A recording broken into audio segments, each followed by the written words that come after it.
वो तो स्टार्ट करते हैं वेरी इंपॉर्टेंट टॉपिक से हाइड्रोकार्बन। सबसे पहले हम हाइड्रोकार्बन के बारे में डिस्कस करेंगे। हाइड्रोकार्बन से ही हमें समझ में आ रहा है कि हाइड्रोकार्बन की डेफिनेशन क्या होना चाहिए। Hydrocarbons are obtained from fractional distillation of crude oil. जैसा कि हमने पिछले चैप्टर में देखा था कि फ्रैक्शनल डिस्टिलेशन कैसा होता है। और सबसे ज़्यादा we use fuel in cars, octane etc. These compound contain hydrocarbon। अब हम देखते हैं कि हाइड्रोकार्बन की डेफिनेशन क्या है। तो hydrocarbon is an organic chemical compound composed exclusively of hydrogen and carbon atoms only. Hydrocarbons are naturally occurring compounds and form the basis of a crude oil, natural gas, coal and other important energy sources।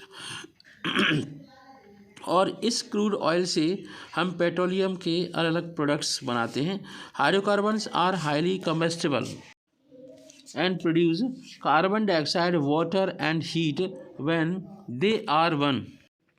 Therefore, hydrocarbons are highly effective as a source of fuel. So, in our daily life, in different vehicles, we use hydrocarbons। Classification of hydrocarbon अगर हम देखें तो last chapter में भी हमने classification करवाया था। Hydrocarbons are two type, aliphatic hydrocarbons and aromatic hydrocarbons. Aliphatic hydrocarbons are also two type. Alicyclic open chain hydrocarbon means alkane, alkene, alkyne, unsaturated and saturated। Saturated hydrocarbons alkanes होते हैं, unsaturated होते हैं alkenes और alkynes हैं। alkane alkene का general formula है CnH2n+2 CnH2n CnH2n-2। और aromatic hydrocarbon दो टाइप के होते हैं, बेंजॉइड एंड नॉन बेंजॉइड। अब हम देखते हैं कि जो हाइड्रोकार्बन्स होते हैं वो हमारी लाइफ में कौन कौन से ऐसे हाइड्रोकार्बन हैं जो हम ज़्यादा यूज करते हैं। जैसे आपका LPG हो गया, घर में गैस सिलेंडर में जिससे चपाती खाना बनता है। CNG हो गया, PNG हो गया, ठीक है, LNG हो गया। अब हम इनकी फुल फॉर्म्स देखते हैं। तो जो आपका CNG होता है, जो ट्रक के कुछ ट्रक्स भी आ गए हैं, टेम्पो के आ गए, कुछ कार्स आ गई हैं, उसके अंदर CNG डलता है। फिरोजाबाद के अंदर ये आपका इस फिलिंग स्टेशन बन गया है।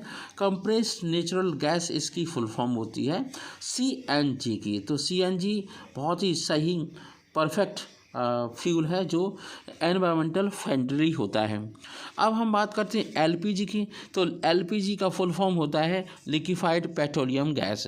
ये LPG गैस सिलेंडर में भरा जाता है। इसके बाद आती है LNG। देख रहे हैं आप कितना बड़ा सिलेंडर है, तो इस सिलेंडर के अंदर LNG भरा हुआ है, ठीक है। तो LNG लिक्विड नेचुरल गैस, तो ये आपका लिक्विफाइड नेचुरल गैस हो गई, ठीक है। ये आपका LNG का एक और टैंक है। तो जहाँ जहाँ पर LNG की स्टोरेज होते हैं, काफ़ी बड़े बड़े टैंक्स बनाए जाते हैं इन्हें ऑपरेट करने के लिए। फिर ऐसे एरिया में, कोस्टल एरिया में या ऐसे एरिया में बनाए जाते हैं जहाँ पर पानी वानी की व्यवस्था कर दी जाए, कोई प्रॉब्लम हो, इंसिडेंट हो तो उससे निजात पाने के लिए। तो नेचुरल गैस क्या है? CNG, LNG एंड LPG, ठीक है। LPG liquefied petroleum gas, liquefied petroleum gas. अब हम बात करते हैं PNG की। PNG मतलब पाइप्ड नेचुरल गैस। जैसे अब अगर आप दिल्ली जाओगे तो इसी टाइप की गैसेस का डिस्ट्रीब्यूशन प्रॉपरली मिलेगा। और यहाँ पर हैं अलग अलग नेचुरल गैसेस जिनके यूटिलाइज होता है। LPG इंडियन गैस के नाम से जानते हैं आप, घर में यूज होती है और कमर्शियल यूज भी होता है। CNG टेम्पो टैक्सी के अंदर यूज होता है, PNG भी यूज होता है। अब हम बात करते हैं गैसोलीन की। तो गैसोलीन एक ऐसा हाइड्रोकार्बन है जो सबसे ज़्यादा यूटिलाइज हो रहा है आजकल, गैसोलीन। तो गैसोलीन का टैंक आप देख रहे हैं। अब ये जो गैसोलीन है, ये गैसोलीन आप किस में भरवाते हैं? अपने ट्रक में, है ना, आप अपनी बस के अंदर, कार के अंदर और मोटर बाइक के अंदर। तो गैसोलीन है। गैसोलीन के बाद हम देखते हैं जो आपका डीजल है। डीजल भी एज ए फ्यूल यूज होता है। तो गैसोलीन के अंदर आइसोब्यूटेन यूज होता है, इसलिए वो हाइड्रोकार्बन भी होता है, इसलिए हम डिस्कस कर रहे हैं। तो ये गैसोलीन भरने का एक मेथड है जो फिल्टर पंप से, पाइप से किया जाता है, कंप्यूटराइज्ड होता है, ऑटोमेटिक भरा जाता है। अब हम बात करते हैं कैरोसिन ऑयल की। तो कैरोसिन ऑयल देखने में थोड़ा सा ग्रीनिश होता है। ग्रीनिश इसलिए कर देते हैं जैसे लोग उसे पेट्रोल के अंदर ना मिलाएं, गैसोलीन में ना मिलाएं और डीजल में ना मिलाएं। लोग 5 रुपये लीटर का कैरोसिन ऑयल 50 रुपये की पेट्रोल में मिला दिया करते थे। इसलिए सरकार ने डिसाइड किया, देखो ग्रीनिश कर दिया है। ये जहाँ पर गैसोलीन बांटा जाता है, डिस्ट्रीब्यूट किया जाता है, वहाँ की एक पिक्चर है और इसे आप देख रहे हैं कैसे मेजरमेंट करके ये फनल से दिया जा रहा है। ठीक है, तो अब हम बात करते हैं नेक्स्ट हाइड्रोकार्बन की। नेक्स्ट हाइड्रोकार्बन है डीजल। डीजल को सब जानते ही हैं, एक कैरेक्टर भी है डीजल हॉलीवुड मूवी का। तो इसकी स्पेलिंग लर्न कर लीजिए, DIESEL। ठीक है, आवर सक्सेसफुल लिविंग, मतलब बिना डीजल के किसी की कार शहजान से शिकावत भी नहीं जा पाएगी। तो डीजल इज़ वेरी इंपॉर्टेंट। अब हम देखते हैं, ये फिल्टर पंप से मिलते हैं। आम आदमी के पास डीजल और पेट्रोल बेचने का कोई परमिट नहीं होता। कुछ रजिस्टर्ड आपके फ़िल्टर पंप होते हैं, वहीं से आपको गैसोलीन, पेट्रोल, डीजल डिस्ट्रीब्यूट किया जाता है। और कभी कभी इनके प्राइसेस कम ज़्यादा होते रहते हैं। सरकार अपने हिसाब से इनके प्राइसेस को कम ज़्यादा कर सकती है। तो हाइड्रोकार्बन का बेस्ट एग्जांपल है डीजल एंड पेट्रोल। अब हम बात करते हैं और भी हाइड्रोकार्बन्स, जैसे आपकी पॉलीथीन होती है, जो पॉलीमर होते हैं। जब भी हम सब्जी फल खरीदने जाते हैं तो हम पॉलीथीन में सामान लेके आते हैं, पर ऐसा हमें नहीं करना चाहिए। Polythene is very very harmful to our environment, और एनवायरनमेंट को पूरी तरीके से डिस्ट्रॉय करने के लिए पॉलीथीन बहुत ही ज़्यादा पॉल्यूटेड करता है, तो वो यूज होता है। इसके बाद पॉलीप्रोपाइलीन। पॉलीप्रोपाइलीन जैसा कि आप जानते हैं, घर में बहुत सारे टाइप की छोटी छोटी बॉटल्स यूज होती हैं, जैसे बकेट यूज होती है ना, ग्लास को क्लीन करने वाला कोई लिक्विड यूज होता है, हार्पिक यूज होता है। तो इन सारे बॉटल्स का निर्माण पॉलीप्रोपाइलीन से किया जाता है। कुछ स्टैंडर्ड कंपनियां क्लॉथ भी डिस्ट्रीब्यूट करती हैं, क्लॉथ भी बनाती हैं, टेक्सटाइल इंडस्ट्री में भी बनाती हैं, यूटिलाइज होता है। और हम देखते हैं कि रबर एक ऐसा पदार्थ है, हाइड्रोकार्बन है, जो रबर के प्लांट से धीरे धीरे निकलता है और इसके बाद फिर इसके प्रोसेस करके अलग अलग टाइप के रबर के प्रोडक्ट्स बनाए जाते हैं। रबर एक नेचुरल प्रोडक्ट है, रबर प्लांट, और इसमें केमिकल्स को ऐड करके उससे बनाए जाते हैं अलग अलग प्रोडक्ट्स रबर वाले। ठीक है, तो ये आपको दिमाग में रखना है। एक बात और, अगर हम क्लासिफिकेशन ऑफ ऑर्गेनिक कंपाउंड को देखें, पहले भी मैंने क्लासिफिकेशन को अभी बताया है, पिछले चैप्टर में भी, इस वीडियो में भी। तो क्लासिफिकेशन बहुत आसान है। Hydrocarbons are classified into 2 part, aliphatic hydrocarbon and aromatic hydrocarbon. Aliphatic hydrocarbons are 2 types, alicyclic open chain hydrocarbon और साइक्लिक हाइड्रोकार्बन। जिस तरीके से ओपन चेन हाइड्रोकार्बन्स होते हैं, एल्केन एल्कीन एल्कान, उसी तरीके से साइक्लिक हाइड्रोकार्बन भी होते हैं, जैसे साइक्लोप्रोपीन, साइक्लोप्रोपाइन, साइक्लोप्रोपेन। उसी तरीके से एल्केन मैथेन, एथीन, इथाइन। तो ये आपके हाइड्रोकार्बन थे। एरोमेटिक तो 2 टाइप के होते हैं, बेंजोइड और नॉन बेंजोइड।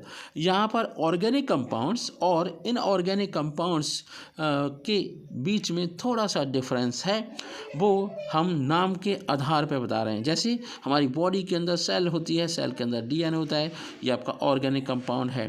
परफ्यूम हम यूज करते हैं, सोप यूज करते हैं, पेंट यूज करते हैं, कैंडल यूज करते हैं, कुछ इंपॉर्टेंट प्रोडक्ट्स यूज करते हैं। जैसे सॉल्ट यूज करते हैं, इनऑर्गेनिक है, कैल्शियम कार्बोनेट इनऑर्गेनिक है, HCl CO2 वाटर सब इनऑर्गेनिक है। तो अब बात निकल के आती है कि ऑर्गेनिक केमिस्ट्री क्या है और स्टडी क्या है। तो study of hydrocarbon and it's derivative is called organic compound, और स्टडी ऑफ ऑर्गेनिक कंपाउंड और हाइड्रोकार्बन एंड डेरिवेटिव, ये आपकी ऑर्गेनिक केमिस्ट्री के अंदर आ जाएगा। तो ऑर्गेनिक केमिस्ट्री बहुत ही इम्पोर्टेंट है, वास्ट है, काफ़ी मेहनत करने की ज़रूरत है, तब ऑर्गेनिक केमिस्ट्री कमांड होती है। और जितने भी कॉम्पिटिटिव एग्जामिनेशन होते हैं उनके अंदर ऑर्गेनिक केमिस्ट्री बहुत ज़्यादा तरीके से पूछी जाती है। केवल और केवल बॉन्ड लाइन स्ट्रक्चर्स आपको दिए जाते हैं, आप चौंक जाएंगे, डिस्टर्ब हो जाएंगे। जाएंगे। अब हम देखते हैं कुछ ऑर्गेनिक कंपाउंड जो केवल बॉन्ड लाइन में शो किए गए, जैसे टॉल्यूइन है, फिनॉल है, एनिलीन है, एसिटोफिनॉल है, बेंजल्डिहाइड है, बेंजोइक एसिड है, बेंजोनाइट्राइल है, ऑर्थोजाइलिन है और आपकी स्टाइरिन है। स्टाइरिन से पॉलिएस्टर का प्रोडक्शन होता है। स्टाइरिन की जब पॉलीमराइजेशन रिएक्शन होती है तो बनता है आपका पॉलिएस्टर। और ऑर्थो का मतलब होता है कोई फंक्शन ग्रुप है डाई सब्स्टिट्यूटेड बेंजीन, ठीक है। अब हम बात करते हैं एल्केन्स की, तो इथेन का सब एग्जांपल है। इथेन में दोनों ही कार्बन नंबर 1 2 पर हाइब्रिडाइजेशन होती है sp3। एल्कीन के अंदर जो एथीन है उसमें sp2 है। एल्काइन में दोनों कार्बन sp हाइड्रोकार्बन होते हैं, हाइब्रिडाइजेशन होती है। अब हम बात करते हैं साइक्लिक हाइड्रोकार्बन की, तो साइक्लोप्रोपेन का यहाँ पे एग्जांपल दे रखा है। मैंने आपको बताया कि यहाँ पर एक कार्बन के साथ 2 हाइड्रोजन होते हैं, इसलिए इसकी हाइब्रिडाइजेशन होती है कितनी, sp2 sp3 सारे कार्बन की हाइब्रिडाइजेशन sp3 होगी, चाहे साइक्लोप्रोपेन हो, साइक्लोब्यूटेन हो, साइक्लोपेंटेन हो या साइक्लोहेक्सेन हो। तो यहाँ पर अगर हम डबल बॉन्ड लगा दें तो साइक्लोपेंटीन साइक्लोहेक्सीन हो सकता है, पेंटेन हेक्साइन भी हो सकता है। यहाँ पर भी बॉन्ड स्ट्रक्चर्स दिखाए गए हैं, साइक्लोप्रोपेन का, साइक्लोब्यूटेन का, साइक्लोपेंटेन का, साइक्लोहेक्सेन का, और इनके bond line structures as well as their formulae. तो बॉन्ड लाइन स्ट्रक्चर और उनके फॉर्मूले से आप अच्छे से समझ सकते करते हैं उनके फॉर्मूले की। तो जैसे आपका प्रोपेन साइक्लोप्रोपेन है तो उसका फॉर्मूला हो गया C3H6, साइक्लोब्यूटेन है C4H8, cyclopentane C5H10, C6H12 cyclohexane का। अब इन्हें हम और ज़्यादा नंबर में भी दिखा सकते हैं। तो हमने साइक्लोहेक्सेन तक की तो बात कर ली, इसके बाद हम देखते हैं साइक्लोहेप्टेन कैसा होता है बेटा, और ये आपका साइक्लोऑक्टेन देख रहे हैं आप, है ना। फिर साइक्लोनोनेन, आपके जो सिक्के होते हैं उसी तरीके से अभी 20 रुपीज़ का एक सिक्का आया है ना। साइक्लोडेकेन, साइक्लोडोडेकेन, अनडेकेन, फिर डोडेकेन। अनडेकेन कार्बन की संख्या जिनमें कंपाउंड में 11 होती है उन्हें अनडेकेन कहते हैं, और ऐसे ऑर्गेनिक कंपाउंड हाइड्रोकार्बन जिनमें कार्बन की संख्या 12 होती है उन्हें कहते हैं डोडेकेन। यहाँ पर बॉइलिंग पॉइंट के एग्जांपल्स दिए गए हैं। जैसे आपका पेंटेन है तो पेंटेन का बॉइलिंग पॉइंट होता है 309.2 केल्विन, मतलब 309.2 केल्विन, और आपका 2 मिथाइल ब्यूटेन का बॉइलिंग पॉइंट होता है 301 पॉइंट केल्विन, और 2,2 डाईमिथाइल प्रोपेन का है 282 केल्विन। इसका मतलब ये हुआ कि जैसे जैसे ब्रांच बढ़ती चली जाती है बॉइलिंग पॉइंट कम होते चले जाते हैं। अगर हम रिप्लेस कर दें हाइड्रोजन को तो रिप्लेसेबल के बाद सब्स्टिट्यूशन रिएक्शन से नया कंपाउंड आपका बन जाता है। इस नए कंपाउंड की हेल्प से हम कुछ और भी समझ सकते हैं। जैसे अगर हमारे पास प्रोपेन है तो उससे हम प्रोपाइल क्लोराइड बना सकते हैं। अगर हम आइसोमेरिज्म की बात करें तो जैसा कि पिछले चैप्टर में हमने आइसोमेरिज्म की बात की थी, तो कार्बन 1 2 3 की कोई आइसोमर्स नहीं होते, कार्बन 4 के 2 आइसोमर होते हैं, कार्बन 5 के 3 आइसोमर होते हैं, कार्बन 6 के 5 आइसोमर्स होते हैं। कार्बन 7 वाले हाइड्रोकार्बन के आइसोमर की संख्या होती है 9, ठीक है। और कार्बन 8 वाले कंपाउंड ऑक्टेन की आइसोमर की संख्या होती है 18। कार्बन नंबर 9 नॉनेन के आइसोमर होते हैं 35, डेकेन के होते हैं 75।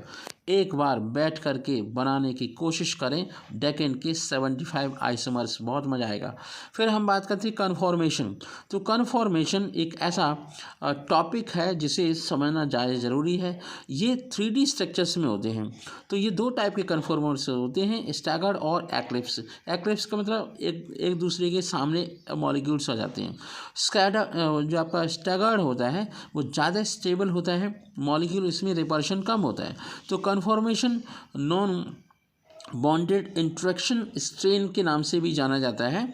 The strain that arises when atoms not bonded to each other are force abnormally close to one another, मतलब एक दूसरे के सामने एटम आने की वजह से इस टाइप का स्ट्रेन आ जाता है। स्ट्रेन का मतलब होता है रिपल्शन, जैसे होशियार बच्चे की बनती नहीं है क्योंकि अलग अलग मत होते हैं। तो एंगल, अब कितने टाइप के स्ट्रेन होते हैं वो देखते हैं। एंगल स्ट्रेन होता है, टॉर्सियोनल स्ट्रेन होता है और स्टेरिक स्ट्रेन होता है। Total strain for cyclopropane R angle और टॉर्सियोनल। मतलब ये हुआ कि अगर आपके पास आपके पास क्या है 1 2 3 ब्यूटेन है, तो ये आपका ब्यूटेन के आपके कन्फॉर्मेशंस दे रखे हैं। 60 डिग्री पर आप रोटेट करते जाइए, बॉन्ड सिंगल बॉन्ड आराम से रोटेट हो सकता है, इसलिए उनके अंदर इस टाइप की चीज़ें पाई जाती हैं और आपका कन्फॉर्मेशन पाया जाता है। एक और कन्फॉर्मेशन का टाइप है एंटी और गॉच कन्फॉर्मेशन। तो आप डायग्राम बना सकते हैं, समझ भी सकते हैं। स्टैगर कन्फॉर्मेशन का मतलब है अलग अलग कार्बन का होना, हाइड्रोजन का आमने सामने होना। अब हम बात करते हैं। Thank you so much.